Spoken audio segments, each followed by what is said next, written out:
There is no career path. It's crazy paving and you have to lay it yourself. What point was the moment when energy became more than just like a wellness metaphor for you? If you don't have that why, your North Star, it's very easy to say yes to everything. That leadership isn't about blazing harder. It's about becoming the steward of your own energy. I had burnt myself out. My energy was just dying. The one thing I actually had to add in, which took time, was...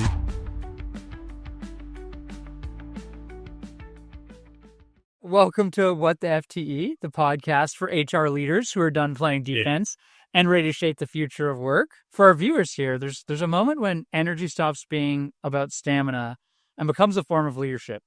I'm your host, talking to Rich Ellis, a wellness strategist who teaches leaders to build resilience, not by adding more, but by refining less. In this episode, we'll challenge the pace, unpick your energy economy, and ask when doing less is doing more. Rich, I am super excited to chat with you because this is totally foreign to me and I have way too much energy according to almost everybody I know. That's a great thing. You're already winning. Yeah, maybe we'll see. Unless that energy just has me going in circles really quickly. Yeah. Well, you're obviously getting a lot of things right. Otherwise, that wouldn't be the case, I imagine. I mean, surface level. Yeah. I mean, failing forward, like all great people do. So sure. Yeah. I mean, Rich, I got to ask, and I mean, it was actually a question from LinkedIn. What the heck is an executive wellness strategist? Yeah. When I saw that, I was like, "Who's he talking about?" He's dreamed up a really cool new name for me, and I quite like that. I wouldn't actually describe myself as one of those, but I suppose there is a certain amount of strategy, and I had to go and remind myself the difference between wellness and well-being. You can get caught up with titles, I think really it's about working with business owners, understanding where they're at, and then finding a pathway to where they want to be. And so at the beginning, there's that information gathering process, and I think once you've gathered that information, that's when the strategy starts to kick in. It's like, well, how long is this going to take? What's the rhythm? What's the pace that we're going to be working at? How do you want things delivered? Is it in person? Is it online? Is it a combination? And how much individual contact or group contact do you want outside of sort of the general education process? And then, which obviously then builds in things like accountability and helping people with their own journey, if you like. So yeah, it's not as fancy as that title makes out. It's very much about getting in the weeds with people and finding out where they're at, and then saying, right, well, this would be my recommendation. I think it looks like this. Let's prioritize these things as the first 3 months because this sounds like the biggest business priority, and then as time goes on, we can layer in other things, and typically that would be over a sort of a 12-month period, so that it's long enough for organizations to feel the benefit and for those benefits to trickle down to the bottom line in terms of savings made based on the investment that they make by working with me and what I deliver. It's pretty fascinating where you are. Give me the birth till now. Like, how did you go from the UK to New Zealand and get in this line of work? Like, I'm fascinated. Okay. Yeah, it is I remember reading I remember my father was really good at cutting clips out of newspapers when he saw something he thought I'd like. And there was a guy called Lord Maclaurin. He took over the supermarket chain Tesco's, which people may know in the UK, when it was number 2 or number 3. And I used to work for Sainsbury's, which was a competitor, which was number 1 when I was there. And my excuse was I moved to New Zealand and it all went pear-shaped. But that isn't the truth. But so anyway, back to the paper clip. So he cut this clip out, and it said, and it was written by Lord Maclaurin, and it said, "There is no career path. It's crazy paving, and you have to lay it yourself." And I thought, oh, it's interesting. Yeah. And I finished university, and I had a business degree with marketing, and I thought, oh yeah, I'm going to go into business marketing. And I sort of dabbled and tried to get into the pure marketing, and it never really landed for me. And I got into supermarketing, which was more retail. Did a trainee course in the UK, and I'd been working for them for about 4 years.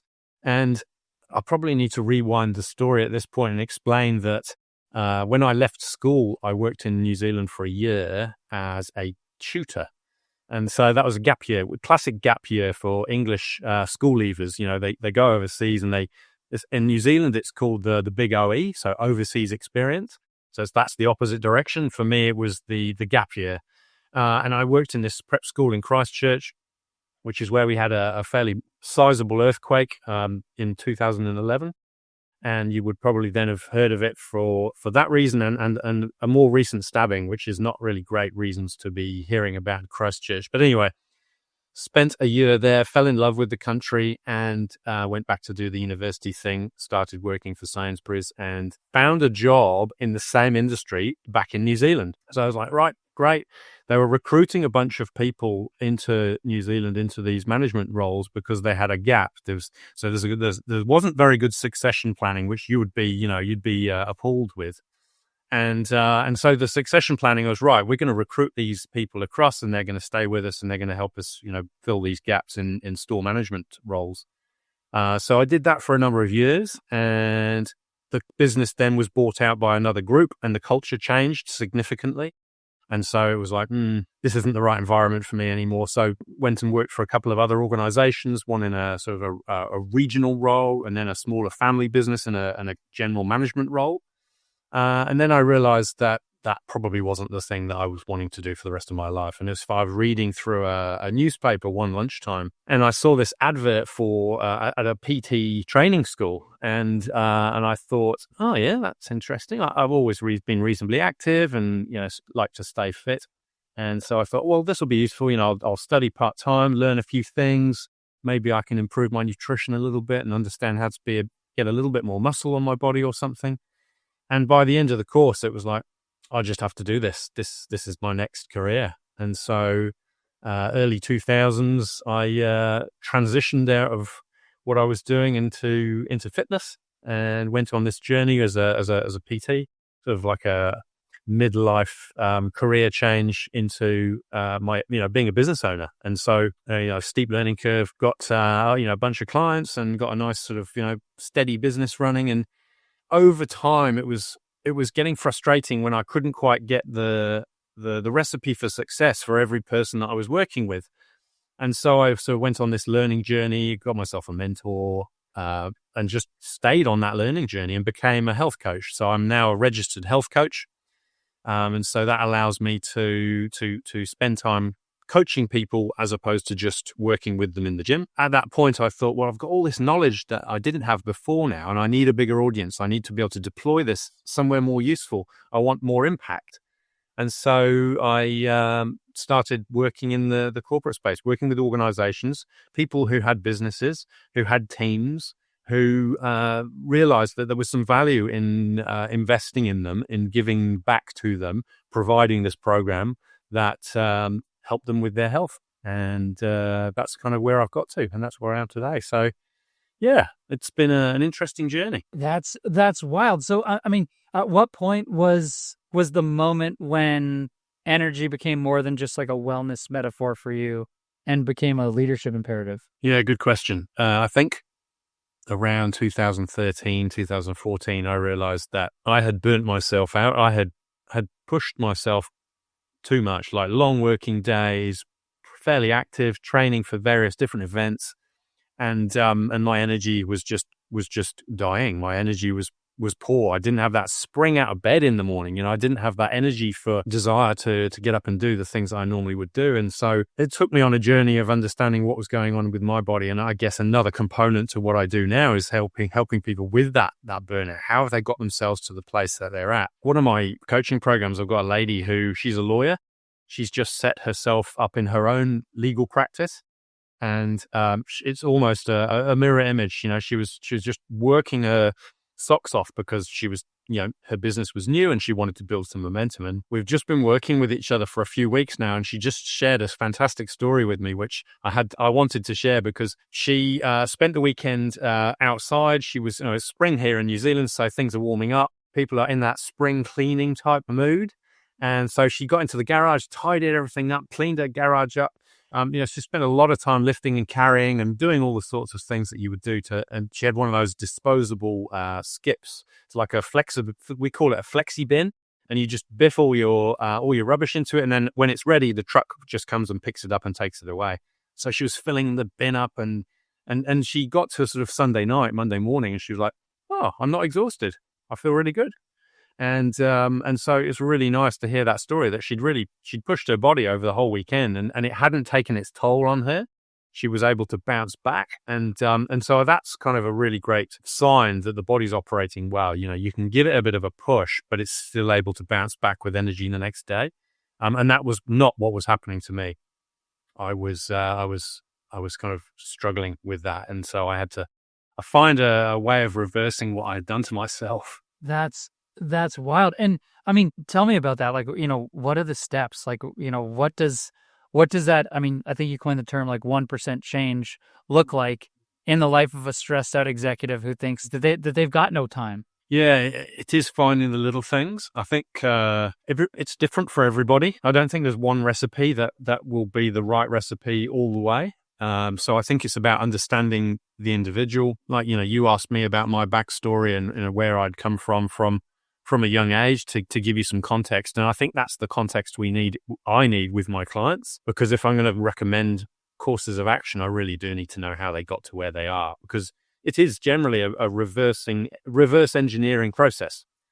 How did we get here? Well, basically we need to, walk backwards through those steps to try and reverse it. And rather than finding some miracle cure, there is no miracle cure. So the 1%ers are the things that they can change that don't necessarily take more time out of their day. It's tiny little things, but the thing that I added into my week, so the one change that I had to, well, there were lots of little changes, but the one thing I actually had to add in, which took time, was yoga classes. And and the irony is my mother used to be a yoga teacher and I never really embraced it. Until I'd got to this point where I was lacking in energy and essentially all I was doing is pushing my nervous system to the brink. And so the yoga was a really nice way of reversing that and taking myself from that fight or flight state into a rest and digest state where my body could heal. It could regenerate the energy systems. It could put itself back together again. And the oxidative stress, which is what happens inside our body when we're in that stress state, was doing damage to my cells, was doing damage to my health. And so it was a way of reversing that. So that was the thing I had to do. But with busy executives, it is about looking for the low hanging fruit. What are the things that we can look at, and what's the quality of their nutrition like? Because if you're going to sit down and have a meal, I mean, I know people don't necessarily sit down, but you should be, because you're going to absorb more of what you're eating, and actually your body is going to be able to put it to good use. If you're going to be sitting down to eat, it may as well be good stuff rather than rubbish stuff, right? Because you're kind of taking the same amount of time to do it. What's people's sleep habits like? Hopefully everyone gets to bed at some point, right? But, if you're not getting enough and if you're not getting good quality, then, that's almost one of the foundations of health and energy. So, I'll look at all of these little bits, but it might just be a little tweak. It's like, well, can you get to bed 15 minutes earlier? Can you drink more water? Can you improve your vegetable intake? So it's just finding those little 1%ers and going, okay, we don't have to do them all this week, but over the course of a few weeks, let's build these things in. You're telling me there's not like a magic pill that you're going to prescribe that gives me all my vegetables and, allows me to sleep through the night? Not right yet. No. Unfortunately, there really isn't much of a shortcut out there. And I know there are lots of great weight loss drugs, and they sort of profess to be the magic pill, and to an extent, they are certainly helping people's health. When it comes to more of these lifestyle things, this is why so many countries' medical systems are broken, because the medical training doesn't treat the reason why people are unwell. It's mostly lifestyle driven. So if we can look at the lifestyle and start tweaking some of the behaviors, that's what's going to set people on the right path and actually save the medical system money, because they're not going to end up needing the hip replacements or needing the kidney dialysis or needing the diabetic drugs. You couldn't be more right. I mean, I would love to, I'd love to role play a little bit, like, pretend I'm a client and like, or a subject, because I'm now like super interested. I'm 38-year-old CEO with 2 young children. I literally got off a plane, like I was on a plane for 5 hours, came straight here. I'm on the podcast and I'm like, talking about what I ate today. You don't even want to know. But yeah, let's go through it. I think this. So is it, obviously busy lifestyle, right? You've got to be in a lot of places at the same time, your schedule's back to back. How much planning time do you have in your week? Is there a window where you are able to think about the week ahead and say, right, okay, if I can make 2 or 3 meals on a Sunday night, then that sets me up here, and here when I've got real bottlenecks of activity that I'm just not going to be able to do anything else. Is there time to do it, or do I make time to do it? Well, I don't currently make time to do it. That's for sure. And I mean, for myself, like I find myself on the road or in meetings. So I think I'm 7 of 8 weeks on the road. In the last, I have 2 more weeks on the road, so I'm like 6 of 8 done. Okay. But I try and travel Monday to Thursday, so it's like the road stuff is really what it's grabbing it's grabbing the big burrito or the chicken wings, or the worst is conferences, because they come around with those little plates of things, and I'm not resisting the ones that I really shouldn't. Yeah, it's probably worth taking a step back and looking at it and going, right. It's great to kind of want to eat better and all the things, but it's almost more important to sort of step back and go, so what's the goal? What is it you actually want to achieve, and what is it that's driving you to that goal? What's your why? What's your reason for that wanting to happen? Because I think when you get clear on that, when you then come up against the little plates at conferences, and there's all the temptations that come with being busy and out and about on the road. If you don't have that why, your North Star, it's very easy to say yes to everything. But if your why is really strong, you can go, actually, that doesn't fit with what I'm doing. That doesn't fit. But have you got something else that I could have? Or do I need to take myself down and go and get it myself? So I think that's a really important piece. It's that starting off. So what's the goal? Why is that important to you? And keep that front of mind when you're in those challenging situations. Yeah. For a person that's trying to achieve X, they wouldn't have that. And that's me. So that's a great way of being able to stay on track. And it's that whole identity piece. That's really good advice, because I don't think about that. I think I'm reasonably healthy in my late 30s. My goal, I want to build a big business, that outlasts me. Right. And I want to be able to surf until the day that I die, which is hopefully, my grandfather lived to 100. He lived a very good life to 100. Like, I would love that seems like a really good, that seems like a really good milestone to live up to. But, when I think about the, deep fried mounds that I've eaten in the last week, like, if I think like that's what I want to do, I can't do that if I have heart disease, or, if I'm overweight and I'm eating like I am, or not exercising, because I'm dumping everything into my business. Yeah, absolutely. And that's perfectly understandable. I think, if you think about that sustainability, longevity is a real big trend at the moment. And we can thank Peter Attia, right? He's set the trend, and then everybody else has jumped on the bandwagon. But I think there's some real wisdom in that, in terms of what you do now and the age where you can have the biggest influence, so that when you get to the age where you're in your 80s, where you're in your 90s, you're resilient, you're capable, you don't take the falls, you bounce rather than break. And so, it's just taking the time to think about what's important. And so therefore, like you said, it's making time. Time's not going to appear in front of you. So it is about a little bit of planning and a little bit of how can I make this thing work, so that, we stay on track. And when it comes to nutrition, I always like to, try not to meddle too much in people's journey, because people recently have spoken to me about meal plans. Oh, have you got a meal plan for me? I'm like, well, no, because if I give you a meal plan, that tells you everything you need right now, but it doesn't change your habits or your knowledge or how to prepare that food. And so there's no journey to go on. It's like, well, you've just arrived at the destination. But then there's a big gap between where they're at now and where that meal plan would be if they'd done it themselves. And so I see it as a coaching process of, well, where are you at now? Right. Well, what's the one thing we can change next week? And then the one thing the week after, and one thing the week after, and one thing. Oh, you're now eating the meal plan that you would have liked me to have provided, but you didn't do any of the learning on the way. So therefore, you can do it for a week, and then the following week, if I haven't given you another one, how are you going to do it? You haven't got any of the skills. So and not beating yourself up for wanting things to be perfect, right? Like, I don't eat perfectly. I had a McDonald's at the weekend and I really enjoyed it, so it isn't about, being living like a monk. It's about, I didn't have such a good day today. That's fine. Tomorrow is the next opportunity to correct that, rather than sort of going, oh, one thing's gone wrong, I'll just start again next week. So it's not eliminate all sugars or all carbs or only eat meat or only eat vegetables or only eat vegetables wrapped in meat or whatever the trend is these days? Yeah. That's right. It isn't. God, how boring would life be if we had to do that every single day of our lives? Food's a really important opportunity to engage socially as well. And we know that social connection is a really, really critical part of health.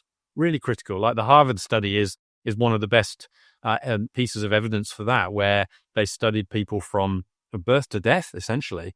And they found that regardless of what people were eating, drinking, exercising, the common denominator for longevity was that social connection, the group of friends. Yeah. And so food is a great binder for that, isn't it? You organize a meal, people come around for a barbecue, or you go out to a restaurant or whatever it may be.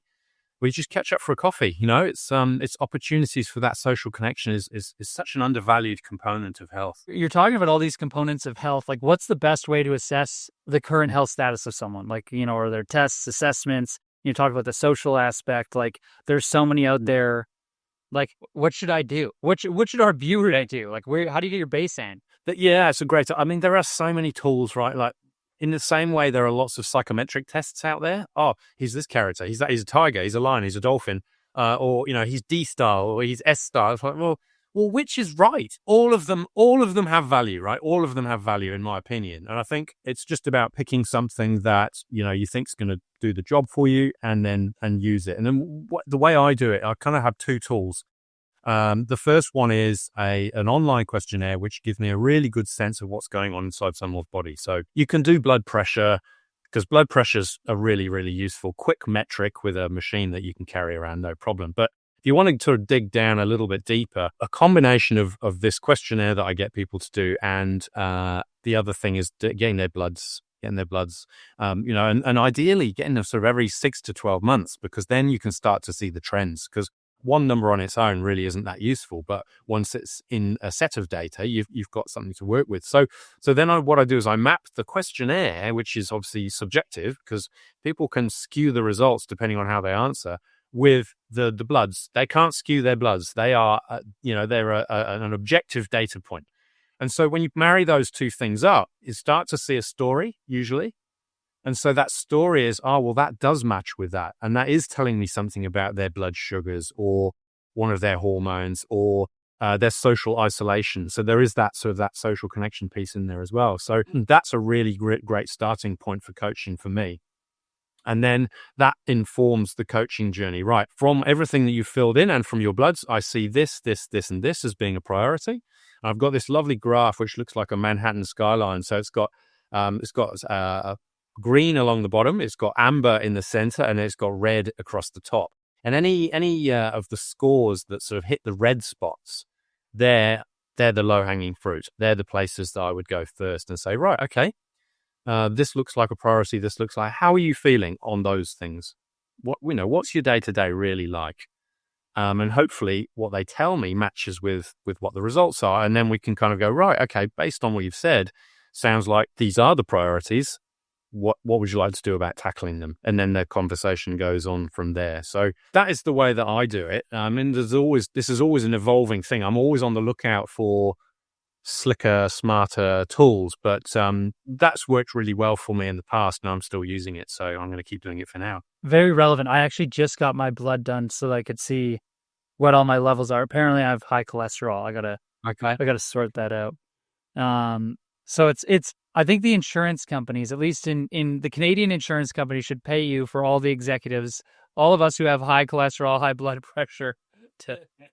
You should definitely figure that out, because I mean, there's these small shifts in health that we need to make. Do you have any examples or cases where you've seen these small shifts in health transform someone's leadership presence? Yeah, and when you say leadership, it's really important to emphasize that everybody in an organization can be a leader, not just the executive. Everyone, they can lead themselves, they can lead other people, they can lead, their lives. And the reason I say that is because the story that I've thought I would share that sort of ties into answering that is a lady that who was an employee of an organization I was working with, and she was kind of my contact. Whenever I was coming into the office to do a presentation, she would set up the AV, she would make sure the microphone, she'd make sure the screens were working, she'd get the tables and chairs set up. There's just a problem over there. She's just got to quickly run over there and do that. And there's someone downstairs she's got to go and quickly talk to. She went home, but then she had to come back again because someone locked themselves out. Like, she had one of those roles which was really demanding, but she was brilliant at doing it. But I noticed that she was almost running from place to place in the inside the building, like almost running. And she was speaking really quickly. Like her words were almost coming out so fast you could hardly understand what she was saying, because that's just, her brain was running at 200 miles an hour. And so my sense of that is that she's living in that fight or flight that I talked about earlier when I was sort of pushing myself too much.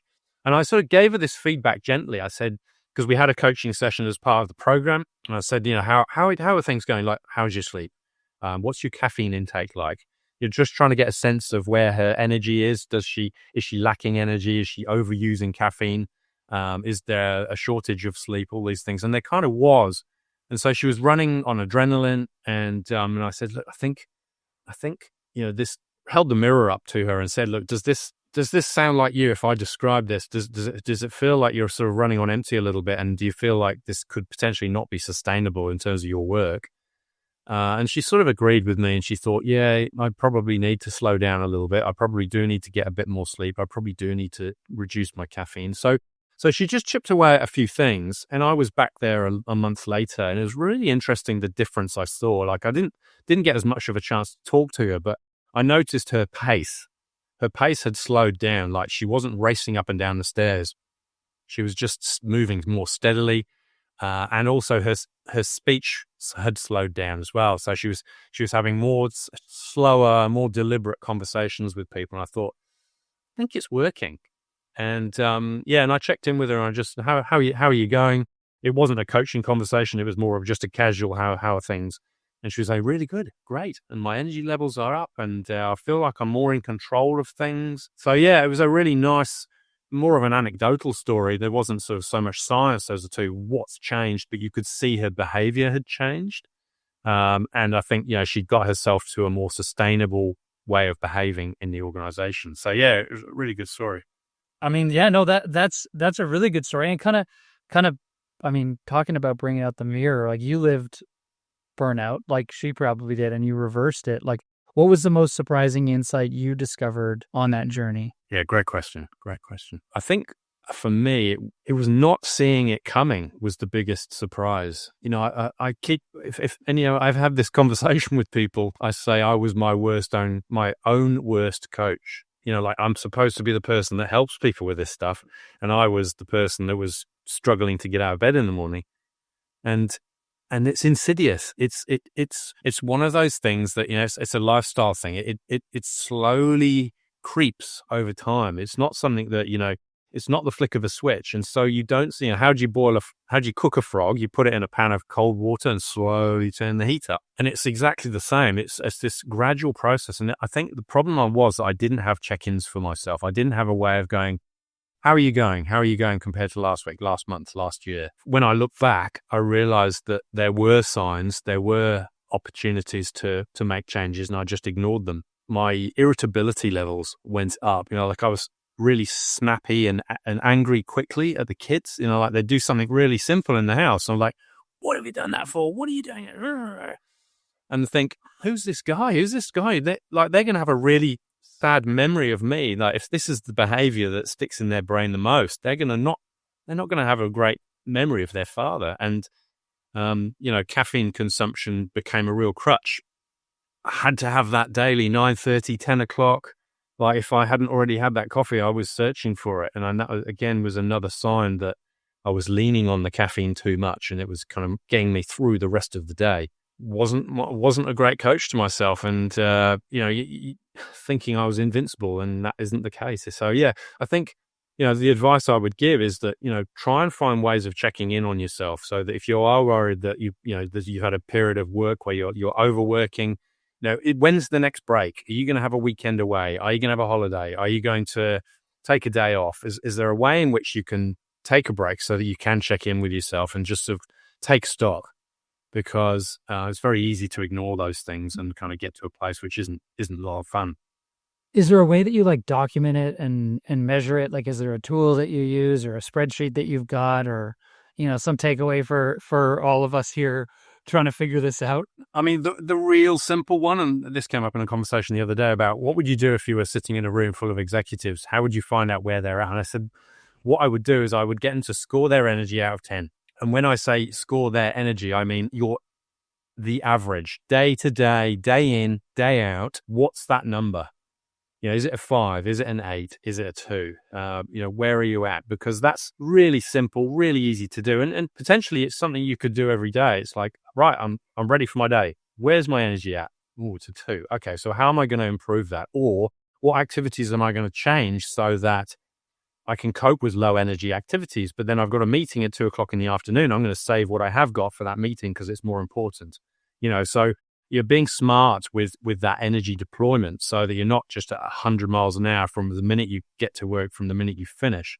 Because I think that's just unsustainable. And we have these energy rhythms throughout the day called ultradian rhythms, and they last about 90 minutes. And we need a break after about 90 minutes for our brain to really sort of recover and restore and be useful again. So yeah, I think that check-in's really simple, really easy to do. You don't use fancy equipment. Just use that. Is doom scrolling one of those things you can use as a break? Like getting on Facebook Marketplace or where I should go stupid shit on the internet?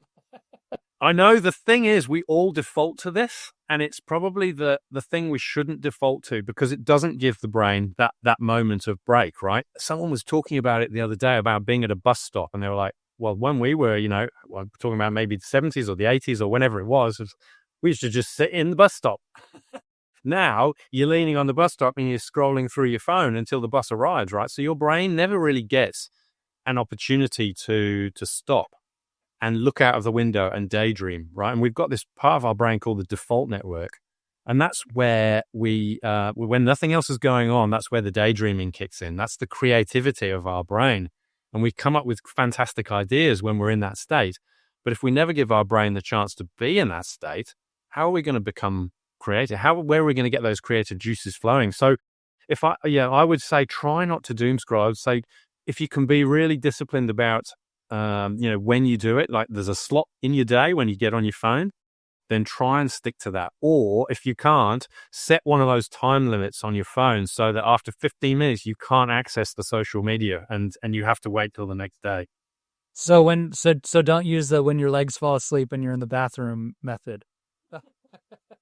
Even if you don't have to go. It's numb legs done. Yeah, numb legs. It's like, I can't walk. It's probably time to get off Marketplace or, stop scrolling on, God knows what, Kansas City Karen or, whatever Trump meme exists like this week that you're down the rabbit hole on. Yeah, no, this is really good advice. Rich, I'm a CEO. ROI is always, I'm always thinking about this. It's part of your conversation. When companies invest in energy work, like, why does it pay off and how do you measure it?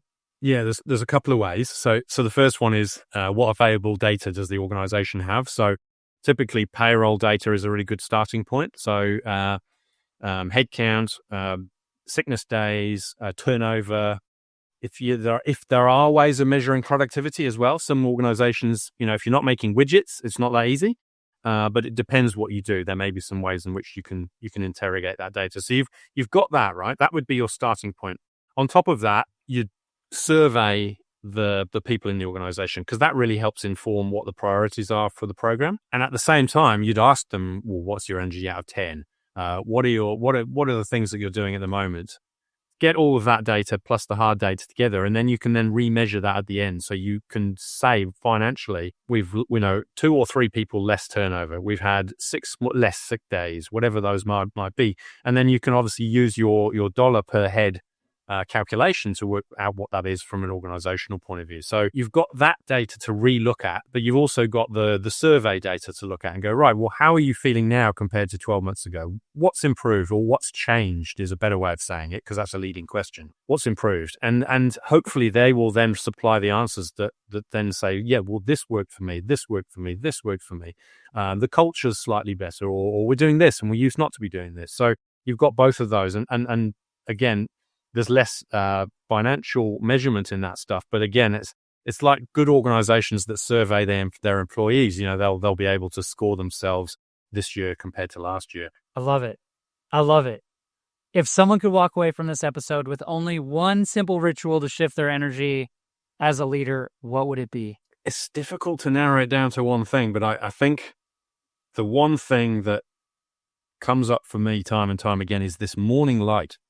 And if anyone's an Andrew Huberman fan, you will know that it's one of his absolute almost bugbears. Like, it's his thing. He gets hooked on it. But it's about getting natural light into your eyes so that the blue light that's in the atmosphere is significant. And it does a couple of different things. So the first thing that it does is it washes away the melatonin from the night before. So melatonin is one of those hormones that helps us sleep. And if it stays in our system when we wake up, because it's, you know, if you don't get a lot of natural light, then you can feel a bit sort of cloudy and a little bit sort of not sharp in the morning. And the other thing that it does is it helps bookmark the beginning of the day. So it sends that signal to the brain. So the suprachiasmatic nucleus, which is kind of like the master clock in our brain, it goes, this is the beginning of the day here. And so our brains are very clever at going, 16 hours later is probably going to be ready for hitting, ready for bedtime. So it helps keep that circadian rhythm strong. And just listening to a podcast recently, I discovered that, there's more sleep data coming out all the time. And they were saying that sleep consistency, as in, time to bed, time to wake up, is actually looking like it's more important than the actual quality and the quantity of the sleep that goes on in between it. It's like, really? How does that work? So yeah, because all of our cells in our body run on a circadian rhythm. So if you can make that rhythm strong, then that's going to really help you. That's really good to know. Rich, we are out of time. Thank you so much for joining me today.